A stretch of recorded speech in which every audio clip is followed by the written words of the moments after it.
സംസ്ഥാനത്ത് അടുത്ത 5 ദിവസം ഒറ്റപ്പെട്ട ശക്തമായ മഴ തുടരും. വടക്കൻ കേരളത്തിലും മലയോര മേഖലകളിലും മഴ ശക്തമാകുമെന്നാണ് മുന്നറിയിപ്പ്. കണ്ണൂർ, കാസർഗോഡ് ജില്ലകളിൽ ഇന്നും നാളെയും യെല്ലോ അലേർട്ട് ഉണ്ട്. അലക്സ് റാം മുഹമ്മദ് വിവരങ്ങൾ നൽകും തിരുവനന്തപുരത്ത് നിന്ന്. അലക്സ്, ജൂലൈ 10 ശേഷം സംസ്ഥാനത്ത് കനത്ത മഴയ്ക്ക് സാധ്യത എന്ന് നേരത്തെ ചില റിപ്പോർട്ടുകൾ ഉണ്ടായിരുന്നു.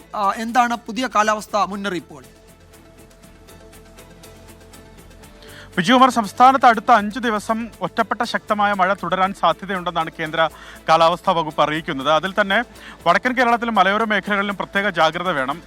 വടക്കൻ കേരളത്തിലും മലയോര മേഖലയിലും മഴ ഒരുപക്ഷെ കനക്കാൻ സാധ്യതയുണ്ട്. ഒറ്റപ്പെട്ട ശക്തമായ മഴയ്ക്കുള്ള സാധ്യത ഈ ജില്ലകളിൽ പ്രവചിക്കുന്നുണ്ട്. പ്രത്യേകിച്ച് ഇന്നും നാളെയും കണ്ണൂർ, കാസർഗോഡ് ജില്ലകളിൽ യെല്ലോ അലേർട്ട് പ്രഖ്യാപിച്ചിട്ടുണ്ട്. ശക്തമായ മഴയ്ക്കുള്ള സാധ്യതാ മുന്നറിയിപ്പാണ് യെല്ലോ അലേർട്ട്. തൊട്ടടുത്ത ദിവസം മറ്റന്നാളാകട്ടെ കോഴിക്കോട്, വയനാട്, കണ്ണൂർ, കാസർഗോഡ് ജില്ലകളിൽ മഴ മുന്നറിയിപ്പുണ്ട്.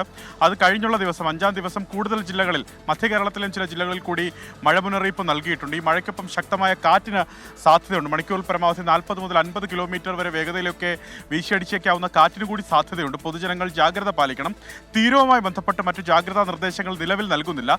കേരള, കർണാടക, ലക്ഷദ്വീപ് തീരങ്ങളിൽ മത്സ്യബന്ധനത്തിന് മറ്റു തടസ്സങ്ങളില്ല എന്ന് കേന്ദ്ര കാലാവസ്ഥാ വകുപ്പ് അറിയിക്കുന്നുണ്ട്. അതേസമയത്ത് തിരുവനന്തപുരത്തെ തീരമേഖലയിൽ ഉയർന്ന തിരമാലയ്ക്കും കടലാക്രമണത്തിനും സാധ്യതയുണ്ടെന്ന മുന്നറിയിപ്പും നേരത്തെ ദേശീയ സമുദ്ര സ്ഥിതി പഠന ഗവേഷണ കേന്ദ്രം തന്നിട്ടുണ്ട്. വിജയകുമാർ.